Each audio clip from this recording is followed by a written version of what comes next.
నమస్తే, నేను మీ Gopi. Welcome back to our channel. ఈరోజు మనతో వచ్చేసరికి సీనియర్ జర్నలిస్ట్ జగదేవ్ గారు ఉన్నారు. సార్ నమస్తే సార్. నమస్తే. సార్, నగిరి ఎమ్మెల్యే, మళ్ళీ ఇప్పుడు కంటెస్ట్ అయిపోయి ఎమ్మెల్యే కూడా రోజా గారి. ఈ రోజా గారి మీద ఎస్బీఐ పురం గ్రామస్తులు దాడి చేశారంట. అదేవిధంగా దాడి కాకుండా గ్రామస్తులు కూడా అడ్డుకున్నారంట అని వార్తలు వస్తున్నాయి. అది ఏ మేరకు వస్తుంటారు?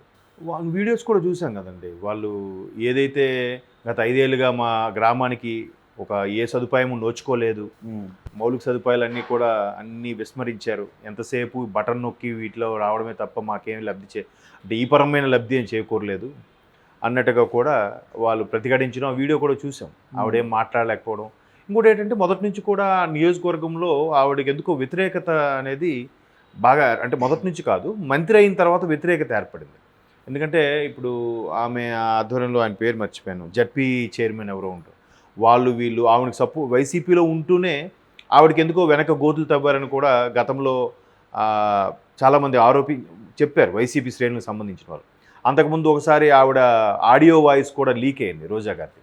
అంటే ఏదో ఒక సంథింగ్ ఒక ప్రభుత్వ పథకం సంబంధించి రిబ్బన్ కటింగ్ వెళ్ళాలన్నప్పుడు ఆ ప్రాంతం ఎమ్మెల్యే అయ్యుండి మంత్రి అయ్యుండి కూడా ఈమెకి చెప్పకుండా స్కూల్ ఓపెన్ చేయడానికి వెళ్ళారు. స్కూల్ కాదులేండి, అది మేబీ స్కూల్ సంథింగ్ అదే అలాంటిది ఏదో ఒక మిషనరీ సంబంధించింది ఏదో.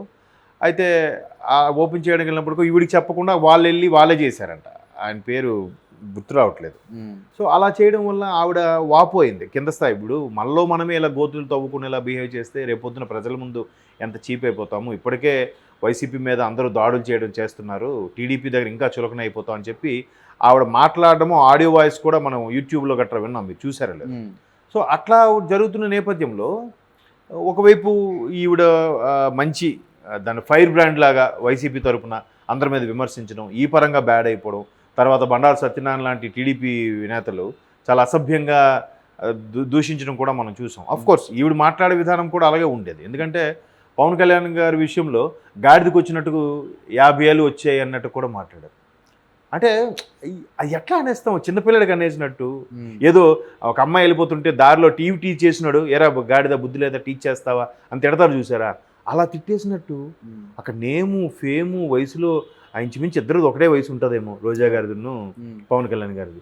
అంత సమకాలీనుడు ఎట్లా అనేస్తారండి అంత? అదే కదా. అట్లా ఆవిడ అనేసరికి నాకు కూడా కొద్దిగా అనీజీగా అనిపించింది. అఫ్కోర్స్ తర్వాత ఆవిడ దానికి మూల్యం చెల్లించుకునే పరిస్థితి లాగా వచ్చింది. బండారు సత్యనారాయణ గారు మరి అది తప్పు, అలా మాట్లాడకూడదు, మరీ పర్సనల్గా వెళ్ళిపోయారు, అది తప్పే చెప్తున్నాను కదా. మరి అలాంటప్పుడు అసెంబ్లీ సాక్షిగా నారా భువనేశ్వర్ గారిని కూడా అవమానించారని మనం వార్తలో చూసాం. దాని కుటుంబం మొత్తం ముక్తఖండంతో ఖండించింది, ఏడ్చారు కూడా, బాధపడ్డారు. దానికి వర్మ లాంటి వ్యక్తి కూడా, బాబు గారు లాంటి వ్యక్తి యాడ్డం ఏంటి, ఎప్పుడు గంభీరంగా సీరియస్గా ఉండే వ్యక్తి యాడ్డం నాకు అది నచ్చలేదని కూడా స్టేట్మెంట్ కామెంట్ చేశారు, ఆయన ట్వీట్ చేసి కదా. అంటే ఇవన్నీ చూస్తే అసలు ఎక్కడికి వెళ్ళిపోతున్నాయి ఇవన్నీ వ్యాఖ్యలు అనే విషయంలో మనం ఆలోచించాం. అయితే ఇక్కడ రాష్ట్ర ప్రభుత్వానికి వచ్చేసరికి ఎక్కువగా, మీరు చాలా సందర్భాల్లో కూడా చెప్పాను, 151 మంది ఎమ్మెల్యేలు ఇంక్లూడింగ్ ముఖ్యమంత్రితో కలిపి, ఆ ముఖ్యమంత్రి గారి పక్కన 150 మందిలో ఒక 5-6 ఎక్కువగా స్పందిస్తూ ఉంటారు. కొడాలి గారు, ఈవిడ, పేరు నాని గారు, లేదంటే అమర్నాథ్ గారు, సజ్జల గారు, బెల్లంపల్లి శ్రీనివాసు, బెల్లంపల్లి కూడా కొంచెం తక్కువే. ఇట్లా కొద్దిమంది, అనిల్ కుమార్ గారు, ఒక 6-7 మిగతా 140 మంది ఏమైనట్టు? మరి వాళ్ళు వృత్తులు చేసుకుంటున్నారు, వాళ్ళు ఇది చేసుకుని చక్కగా చేసుకుంటున్నారు కదా. మరి వీళ్ళు ఎందుకు హైలైట్ అయ్యారు అంటే జగన్మోహన్ రెడ్డి గారి దృష్టిలో పడ్డానికే. సో అది పక్కన పెడితే ఇట్లా ఈవిడ వెళ్ళడము, ఖండించడము, ఆ తర్వాత ఈవిడికి సరిగ్గా జిల్లాలో కింద ఆవిడ వైసీపీలో ఉన్న వాళ్ళే ఊరికే ఆవిడకి ప్రాధాన్యత ఇవ్వకుండా అవమానకరంగా చేయడం కూడా చాలా సందర్భాల్లో జరిగింది. ఆడియో లీక్స్ బట్టి కానీ లేదా ఇంకో సందర్భంగా. బట్ ఒకే పార్టీ కాబట్టి అణువులు అనలేక మినుములు అనలేక అలా స్తబ్దుగా ఉండిపోవాల్సి వచ్చింది పరిస్థితి. ఇప్పుడు నేను అక్కడికి వెళ్ళిన తర్వాత ఇప్పుడు వీళ్ళు ఎంతసేపు వైసీపీలో కూడా ఇంకో దురదృష్టకర సంఘటన ఏంటంటే, ఇప్పుడు ఆవిడకైనా చేయాలని ఉంటుందేమో, చేసేదేమో, బట్ ఎక్కడ ఛాన్సెస్ లేవు కదా, ఎక్కడ ఫండ్స్ లేవు కదా, ఎవరికి అధికారం కూడా ఏమీ లేదు, అందరూ రబ్బర్ స్టాంపులే, అంతే కదా.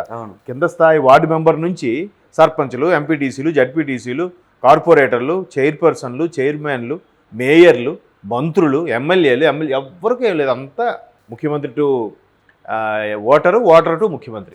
మరి మధ్యలో ఎందుకు ఓటు పెట్టించుకుంటారు? ఇప్పుడు మీ అసిస్టెంట్ ఉన్నాడు, మీ అసిస్టెంట్కి మీరు లీవ్ ఇవ్వాలి, లేదంటే ఏదైనా లోన్ అడ్వాన్స్ కావాలి, శాలరీ అడ్వాన్స్ కావాలంటే మిమ్మల్ని వచ్చి అడగాలి. వాడు అడగకుండా డైరెక్ట్గా ఎండి గారి దగ్గరికి వెళ్ళిపోయి మాట్లాడుకుని అనుకోండి, రేపొద్దున మిమ్మల్ని పట్టించుకుంటాడా? మిమ్మల్ని పట్టించుకోడు. మీ పైనుండి మేనేజర్ని పట్టించుకోడు, ఆ పైనుండి జీఎంని పట్టించుకోడు. ఎందుకు వాడు డైరెక్ట్గా ఎండీతో రేపన్నప్పుడు మీ అందరిని ఎందుకు పట్టించుకుంటాడు? ఈ ప్రోటోకాల్ ఎందుకు ఫాలో అవుతాడు? ఒక ప్రోటోకాల్ సిస్టమ్ రావాలి.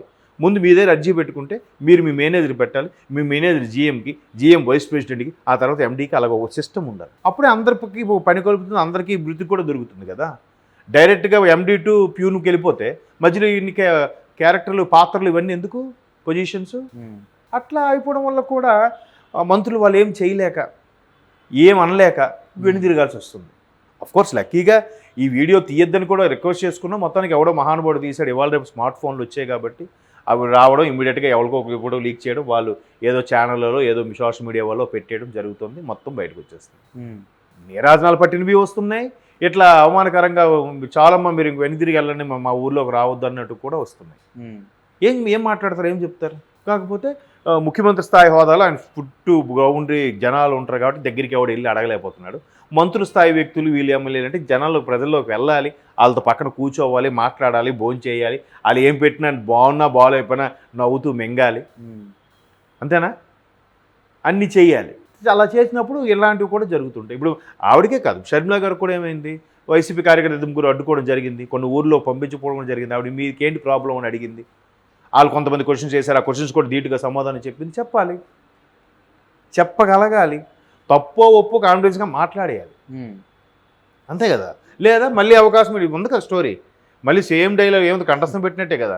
అయ్యా ఈసారి వచ్చినప్పుడు ఖచ్చితంగా చేస్తాం, మీరు చూస్తారు, ఒకసారి ఈ 5 ఏళ్ళు మరొక 5 ఏళ్ళు ఇచ్చి చూడండి, మొత్తం రూపురేఖలు మార్చేస్తాం. నిజమే, రూపురేఖలు అంటే రాష్ట్రం రూపురేఖలు కదా, ఆడి పరిస్థితులు మారిపోతాడు. ఇంకా ఇప్పటికే నిక్కర చొక్కాతో ఉన్నాడు, ఇంకా సిరిపోయిన నిక్కర చొక్కా వేసుకునే పరిస్థితి వస్తాం నీకు అని చెప్తున్నారు. నమ్మించాలి, ఏదో చేయాలి. కాబట్టి మ్యాక్సిమం చాలామందికి ఇటువంటి నిరసన సెగలు తగులుతూనే ఉన్నాయి. కొంతమంది ఆ మధ్యన గుడివాడలో కూడా కొడాల నాన్నగారికి ఒకరు ఇలాగే ప్రశ్నించారని కూడా మనం చూసాం, యూట్యూబ్లో వచ్చాయి. మరి అవి ఎంతవరకు వాస్తవమో తెలియదు కానీ. సో ఇప్పుడు కూడా దీనికి సంబంధించి వీడియోలు వస్తున్నాయి. కాకపోతే అవి దాన్ని కూడా ప్లస్ చేసుకొని పాజిటివ్గా చూపించుకునే వాళ్ళు అప్పుడు ఏం చేస్తున్నారు, ఇది ఖచ్చితంగా టీడీపీకి చెందిన శ్రేణులు వాళ్ళే ఇలా చేయించారు, మనుషులు పెట్టి చేయించారని చెప్తారు. నిజంగా వైసీపీ వాళ్ళు అయినప్పటికీ అట్లా చెప్తున్నారు. మొన్న కూడా ఒక మంచి మంత్రి పేరు అనవసరం, ఆయన కూడా ఆయన పరిధిలో ఉండే ఒక గేటెడ్ కమ్యూనిటీకి వెళ్ళాడు. గేటెడ్ కమ్యూనిటీకి వెళ్తే ఆ గేటెడ్ కమ్యూనిటీలో ఉండే one of the flat owner క్లియర్గా మైక్ తీసుకుని అదే మాట్లాడుతున్నాడు. మీరన్నా, మీ వైసీపీ అన్నా, మీ వైసీపీ పార్టీ అన్నా మాకు చాలా అభిమానం, మీకు పాటుపడటం, మీకోసం మేము ఓటేసాం, కానీ ఎక్కడదక్కడ ఉండిపోయింది. ఎంతసేపు పథకాలు పేదలకే తప్ప నాలాంటి పరిస్థితి ఏంటి?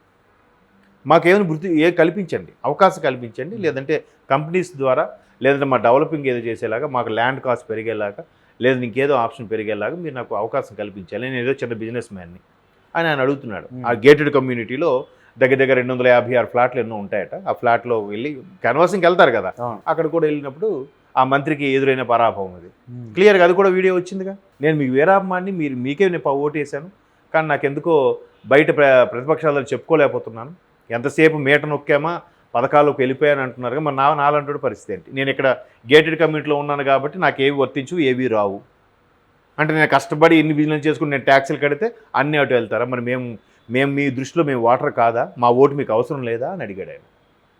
వాస్తవమే కదా. ఎంత చెట్టుకి అంత గాలి ఉంటుంది. ఎంతసేపు ఈ ఎంప్లాయీస్ వీళ్ళే ట్యాక్సులు కట్టి ఇది చేస్తుంటే వాడేంటి, వాడికి లెక్క జమ్మలేదు. ఒక జిఎస్టీ ఉండదు, రోజుకు ఒక రోజు 100 రూపాయలు అమ్ముకుంటే ఒక రోజు 1000 రూపాయలు అమ్ముకుంటాడు. 1000 రూపాయలు అమ్ముకున్న రోజు ఏమైనా ట్యాక్స్ కడతాడా? కట్టడుగా. 100 రూపాయలు అయినప్పుడు వాడేమంటాడు, నేను ఒక్కోసారి 100 రూపాయలు కూడా అవుతుంది, నాకు అప్పుడు తిండి పెడుతున్నాడా అని అడుగుతున్నాడు. ఆ వేరియేషన్స్ వచ్చేసేలా క్రియేట్ చేశారు. వాళ్ళు ఏం అడగలేదుగా. ఇప్పుడు ఈ పథకాల వల్ల నెక్స్ట్ వచ్చే వాళ్ళు కూడా కూటమి వాళ్ళు ఏమంటున్నారు, మేము వస్తాం, మేము ఇవే కంటిన్యూ చేస్తాం, మీకన్నా ఇంకెక్కువ చేస్తాం అంటున్నారు. దానివల్ల నష్టమే కాదా? రేపు పొద్దున వాళ్ళు ఆ పాలసీలు, ప్రిన్సిపల్స్, పథకాలన్నీ అమలు చేయకపోతే వీళ్ళు మాట తప్పారా అంటారు మళ్ళీ వీళ్ళే. ఎందుకు ఆ సోమరిపోతుల్లా తయారు చేసే పథకాలు అవసరమా చెప్పండి? ఏ రకరకాలండి. కాకపోతే ఇలాంటివన్నీ కూడా ఇప్పుడు రోజా గారు లాంటి వాళ్ళకి నిజంగా చెయ్యాలని ఉన్నా ఆవిడ చెయ్యి తిరగనిస్తే కదా. ఆవిడ సర్పంచ్లకి ఎవరికి ఫండ్స్ ఏం లేవు, నిధులు లేవట, మొత్తం లాగేశారు, మొత్తం వీళ్ళ పథకాలకే లాగేశారు. ఇంక మరి ఇంకేముంది, అది సపరేటు, గ్రామ పంచాయతీ సపరేటు. కొన్ని ఎమ్మెల్యే నిధులు వాడేశారు, ఎంపీ నిధులు వాడేశారని అర్థం ఉంది. పంచాయతీ అవి కూడా వాడేస్తే ఇంకేం మాట్లాడి ఈవిడికి ఎక్కడి నుంచి తెస్తాయి? ఈవిడ పాకెట్లోంచి పెట్టుకోవాలి. ఈవిడ గెలవడానికి ఎన్ని కోట్లు ఖర్చు పెట్టిందో లాస్ట్ టైం గెలవడానికి నగరి నుంచి. మంత్రి పేరుకే మంత్రి. ఎక్కడైనా ఒక పథకం, ఒక కాంట్రాక్ట్ వస్తే, ఇప్పుడు రోజా గారికి ఎవడో వచ్చాడు కాంట్రాక్టర్, అమ్మ కొద్దిగా కాంట్రాక్ట్ ఇప్పించండి అమ్మ, ఇప్పిస్తాడు. ఇప్పిస్తే వాడు రేపు పొద్దున పార్టీ ఫండ్ కింద అమ్మ ఇది ఉంచండి అమ్మని చెప్పి ఎంతో ఇస్తాడు గిఫ్ట్ కదా. మరి ఒకసారి అక్కడ కాంట్రాక్ట్ ఏం లేకపోతే ఆడేమి ఇస్తాడు, ఈవిడ ఎలా బతుకుతుందండి? అవునా? ప్రస్తుతం అందరి పరిస్థితి అది. కాబట్టి బయటికి మాత్రం సైలెంట్గా ఉన్నారు, ఏమనలేక.